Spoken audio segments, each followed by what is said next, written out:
So in the previous lecture we have seen that this member is not showing some correct behavior, and we need to further optimize and make it much more efficient and make it much more economical.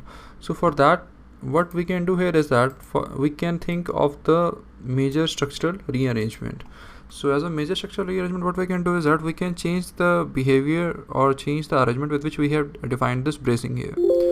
So just delete this brace here and then select all these members here, and then we can go to insert node and add midpoint here. Press shift plus K to activate your nodes, and then we can just model these braces here.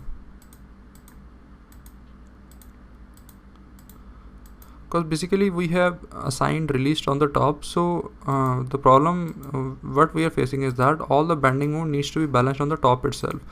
So that is why the upper structure is much more heavier as compared to the columns here. So we can go to the specification here and we can assign start and end M by MZ specification, and after that we need to assign the properties of these bracings also. So we can go to section database, cold form steel, Indian, cold form and channel, and then we can assign 100 CU 53.15 and then left click on add here. Assign this material here, and then after that go to the load and definition command.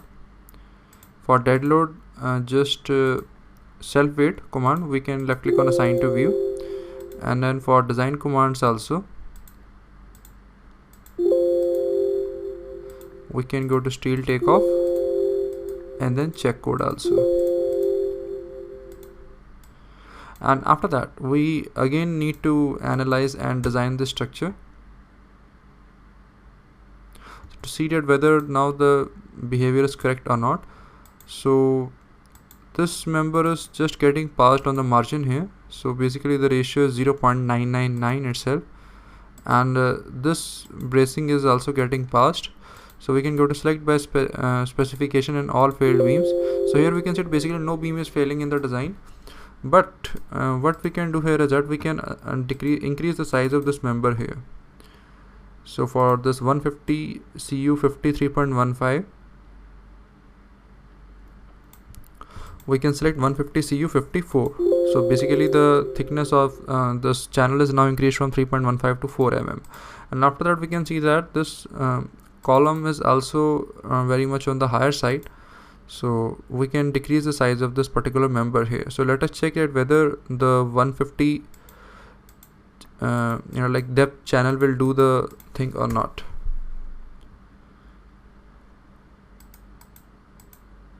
So here again we can see that now again it is showing us very high margin here. Now this member is passed, so this member is up to 85% capacity, so it is okay. This member is also showing us some margins here, and this member is also on 88% capacity, so it is fine. But on this arrangement here, this arrangement has a very low utilization ratio. So again we can go to this 150 CU 54. We can check some lower size here. So we can select 120 CU 54.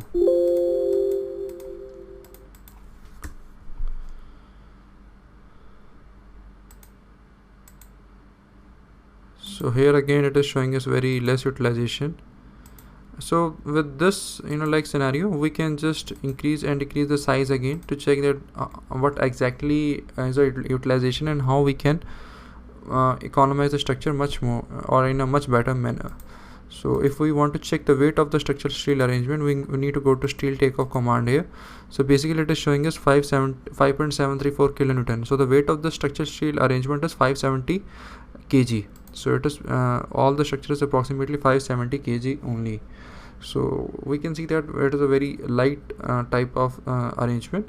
So I hope the things are now clear, that how we can model, analyze and design a photovoltaic cell cold steel formed mounted steel structure, and how we can design it as per the Indian standards, that is IS 801.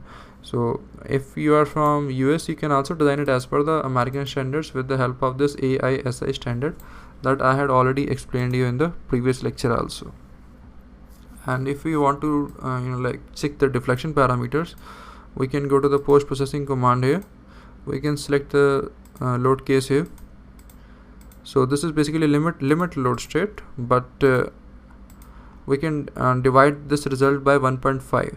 so basically if it is showing the maximum deflection at minus 1.143, so that is a very negligible deflection that we are getting here, and that is a limit state. If we will divide it by 1.5, that is 1.143 divided by 1.5, it is only 0.762 mm deflection here. So that is a very negligible deflection that we need to ignore. So basically the structure is also safe in the deflection parameters. Structure is also safe in the strength parameters also. So I hope the things are now clear.